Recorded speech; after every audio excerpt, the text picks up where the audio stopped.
Hi hello അസ്സലാമു അലൈക്കും welcome back to Thalassery kitchen time. നമ്മൾ ഇന്ന് ചെയ്യുന്നത് നമുക്ക് എളുപ്പത്തിൽ ചെയ്തെടുക്കാൻ പറ്റിയ ഒരു ചിക്കൻ ഗ്രേവിൻ്റെ റെസിപ്പിയാണ്. അപ്പോൾ ഇതെങ്ങനെ ചെയ്യുന്നതെന്ന് നോക്കാം. അതിന് വേണ്ടിയിട്ട് ആദ്യം തന്നെ ഞാനിതാ ചിക്കൻ എടുത്ത് വെച്ചിനെ. ഇനി ഇതിലേക്ക് ചെറിയൊരു മസാല ഒന്ന് തേച്ച് വെക്കാനുണ്ട്. അതിലേക്ക് അതിനാവശ്യമായിട്ടുള്ള ഉപ്പ് ചേർത്ത് കൊടുക്കാം. പിന്നെ അതിലേക്ക് ഒരു 1/4 ടീസ്പൂൺ കുരുമുളക് പൊടി ചേർത്ത് കൊടുക്കാം. പിന്നെ ഒരു ടേബിൾ സ്പൂൺ ഇഞ്ചി വെളുത്തുള്ളി ചതച്ചത് ചേർത്ത് കൊടുക്കാം. ഇതിന് പകരം വേണമെങ്കിൽ പേസ്റ്റ് ചേർത്ത് കൊടുത്താലും മതി. പിന്നെ ഒരു ഹാഫ് ലെമൺ ഇതിലേക്ക് പിഴിഞ്ഞ് കൊടുക്കാം. എന്നിട്ട് ഇതെല്ലാം നല്ലോണം ഇതിനൊന്ന് മിക്സ് ചെയ്ത് കൊടുക്കാം. ഇനി ഇത് നമുക്കൊന്ന് റെസ്റ്റ് ചെയ്യാൻ വേണ്ടി വെക്കാം. ഞാനിപ്പോൾ ഒരു 1.5 മണിക്കൂർ അങ്ങനെ റെസ്റ്റ് ചെയ്യുന്നുണ്ട്. ആ ഒരു സമയത്തേക്ക് നമുക്ക് ഇതിലേക്ക് വേണ്ട സ്പൈസസ് എല്ലാം ഒന്ന് വറുത്തെടുക്കാനുണ്ട്. അതിനോട്ട് ഞാനിതാ പാൻ വെച്ചിന്. അതിലേക്ക് 4 ഏലക്കായ് ചേർത്ത് കൊടുത്തിന്. ഒരു 6 പീസ് കറാമ്പ് ചേർത്ത് കൊടുത്തിന്. പിന്നെ ഈ ഒരു വലുപ്പത്തിലുള്ള 3 പീസ് പട്ട ചേർത്ത് കൊടുത്തിന്. പിന്നെ 1 ടീസ്പൂൺ ജീരകം ചേർത്ത് കൊടുക്കാം, ചെറിയ ജീരകമാണ്. പിന്നെ 1.5 ടേബിൾ സ്പൂൺ മല്ലി ചേർത്ത് കൊടുക്കാം.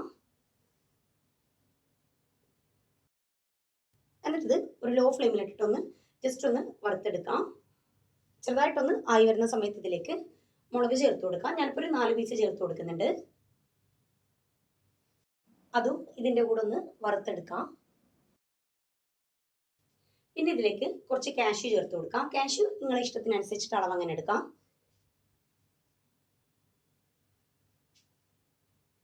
എന്നിട്ടിത് ഒന്ന് വറുത്തെടുത്തിട്ട് നമുക്കിത് ചൂടാറാൻ വേണ്ടി വെക്കാം. ചൂട് നല്ലോണം പോയ ശേഷം ഇത് മിക്സീൻ്റെ ചെറിയ ജാറിലേക്ക് മാറ്റി കൊടുക്കാം.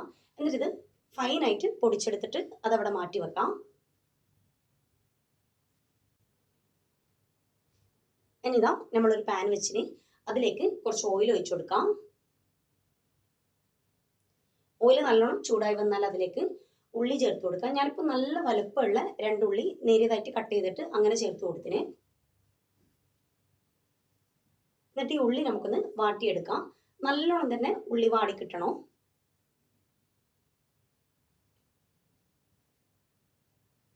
അപ്പം ഈ ഒരു ഇതിൽ നല്ലോണം തന്നെ ഉള്ളി വാട്ടിയെടുത്തിന്. ഈ ഒരു സമയത്ത് ഇതിലേക്ക് ഇനി ഉപ്പ് ചേർത്ത് കൊടുക്കാം. എന്നിട്ട് അത് നല്ലോണം തന്നെ ഒന്ന് മിക്സ് ചെയ്ത് കൊടുക്കാം. പിന്നെ ഇതിലേക്ക് നമ്മൾ നേരത്തെ റെസ്റ്റ് ചെയ്യാൻ വേണ്ടി വെച്ച് ആ ചിക്കൻ ചേർത്ത് കൊടുക്കാം. എന്നിട്ട് ഇത് നല്ലോണം തന്നെ ഒന്ന് മിക്സ് ചെയ്ത് കൊടുക്കാം. ആ ചിക്കനും ഉള്ളിയെല്ലാം നല്ലോണം ഒന്ന് മിക്സായി വന്നോട്ടെ. നല്ലോണം മിക്സ് ചെയ്ത് കൊടുത്ത ശേഷം ഇത് ജസ്റ്റ് ഒന്ന് അടച്ചു വെച്ച് കൊടുക്കാം. ആ ചിക്കൻ്റെ കളർ ചെറുതായിട്ടൊന്ന് ചേഞ്ച് ആയിട്ട് ഒരു വൈറ്റ് കളറിലേക്ക് അങ്ങനെ വരട്ടെ.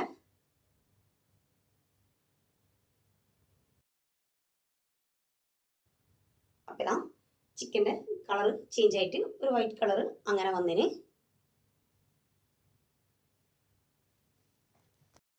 ഇനി ഇതിലേക്ക് നമ്മൾ നേരത്തെ പൊടിച്ചെടുത്തിട്ട് മാറ്റി വെച്ച ആ ഒരു സ്പൈസസിൻ്റെ ആ ഒരു മിക്സ് ചേർത്ത് കൊടുക്കാം. എന്നിട്ടിത് നല്ലോണം തന്നെ ഒന്ന് മിക്സ് ചെയ്ത് കൊടുക്കാം.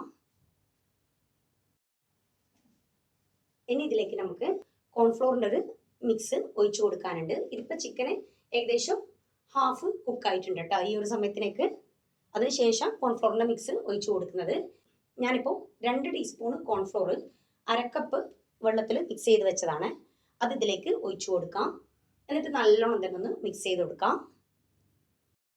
പിന്നെ ഇതിലേക്ക് ഒരു 1/2 കപ്പ് വെള്ളം കൂടി ചേർത്ത് കൊടുത്തിനെ. എന്നിട്ട് ഇത് നമുക്കൊന്ന് അടച്ചു വെക്കാം. ആ കോൺഫ്ലോറിൻ്റെ മിക്സെല്ലാം ചെറുതായിട്ടൊന്ന് വെന്ത് വന്നോട്ടെ. ആ ഒരു സമയത്തേക്ക് ചിക്കന് ബാക്കിയുള്ളതും കൂടി കുക്കായി വരും. പിന്നെ നിങ്ങൾ ഈ വീഡിയോ കാണുന്ന സമയത്ത് നിങ്ങൾക്ക് ഈ വീഡിയോ ഇഷ്ടമാണെങ്കിൽ ഒന്ന് ലൈക്ക് ചെയ്യാം. ചാനൽ ഇഷ്ടമാണെങ്കിൽ ഒന്ന് സബ്സ്ക്രൈബ് ചെയ്ത് സപ്പോർട്ട് ചെയ്യുക. തൊട്ടടുത്തുള്ള ബെല്ലൈക്കൺ കൂടി ഒന്ന് പ്രസ് ചെയ്യാം. എങ്കിൽ മാത്രമേ ഞാൻ വീഡിയോസ് ഇടുമ്പോൾ നിങ്ങൾക്ക് നോട്ടിഫിക്കേഷൻ കിട്ടുള്ളൂ. അപ്പോൾ ഇതാ ഈ ഒരു സമയത്തിലേക്ക് ചിക്കൻ നല്ലോണം കുക്കായി വന്നിന്. അതുപോലെ കോൺഫ്ലോറിൻ്റെ മിക്സെല്ലാം നല്ലോണം വെന്ത് വന്നിന്. ഇനി ലാസ്റ്റായിട്ട് ഇതിലേക്ക് ഇനി ഒരു 1/4 കപ്പ് തൈര് ചേർത്ത് കൊടുക്കാം. ഞാനിപ്പോൾ അധികം പുളിയില്ലാത്ത തൈരാട്ടാണ് ചേർത്ത് കൊടുക്കുന്നത്. എന്നിട്ടത് നല്ലോണം തന്നെ ഒന്ന് മിക്സ് ചെയ്ത് കൊടുക്കാം. പിന്നെ ഇതിലേക്ക് പച്ചമുളക് ചേർത്ത് കൊടുക്കാം. നമ്മൾ നേരത്തെ ഒന്നും പച്ചമുളക് ചേർത്ത് കൊടുത്തിട്ടില്ല. ഞാനൊരു 3 പച്ചമുളക് ഈ ഒരു ഇതിൽ കട്ട് ചെയ്തിട്ട് അങ്ങനെ ചേർത്ത് കൊടുക്കുന്നുണ്ട്. ഇത് അത്യാവശ്യം നല്ല എരിവുള്ള പച്ചമുളക് കേട്ടോ ഞാൻ എടുത്തത്. അപ്പോൾ പച്ചമുളക് നിങ്ങൾ എരിവ് ബാലൻസ് ചെയ്തിട്ട് അങ്ങനെ എടുക്കാം. എന്നിട്ടത് നല്ലോണം തന്നെ ഒന്ന് മിക്സ് ചെയ്ത് കൊടുക്കാം. ലാസ്റ്റ് ആയിട്ട് തന്നെ ഇതിലേക്ക് ഞാനിപ്പോൾ ഒരു പീസ് ബട്ടറും കൂടി ചേർത്ത് കൊടുക്കുന്നുണ്ട്. ഏകദേശം ഒരു 1.5 ടേബിൾ സ്പൂണിൻ്റെ അടുത്ത് അങ്ങനെ ചേർത്ത് കൊടുത്തിന്. അൺസാൾട്ടഡ് ബട്ടറാണ് ചേർത്തത്. ഈ ഒരു സമയത്തിന് ഫ്ലെയിം ഓഫ് ചെയ്യാം, അത് അവിടെ കിടന്ന് മെൽറ്റ് ആയിക്കോളും. അപ്പം നമുക്ക് എളുപ്പത്തിൽ ചെയ്തെടുക്കാൻ പറ്റിയ ചിക്കൻ ഗ്രേവി റെഡി ആയിട്ടുണ്ട്. ഇതിൻ്റെ കോംബോ ആയിട്ട് ഞാനിപ്പോൾ ബട്ടർ നാൻ ആട്ടാ ചെയ്തത്. ബട്ടർ നാൻ്റെ റെസിപ്പി ഞാൻ മുമ്പേ അപ്ലോഡ് ചെയ്തിട്ടുണ്ട്. അപ്പോൾ അത് കാണാത്തവരുണ്ടെങ്കിൽ അതും ഒന്ന് കണ്ടു നോക്കാം. അപ്പോൾ നമ്മൾ ചിക്കൻ ഗ്രേവി എന്തായാലും ഒന്ന് ട്രൈ ചെയ്ത് നോക്കാം, ഫീഡ്ബാക്ക് പറയാം. പിന്നെ ഈ വീഡിയോ ഹെൽപ്പ് ആവും എന്നുള്ളവർക്കൊന്ന് ഷെയർ ചെയ്ത് കൊടുക്കാം. അപ്പോൾ ഇൻഷാ അല്ലാഹ് വേറെ വീഡിയോ ആയിട്ട് കാണാം.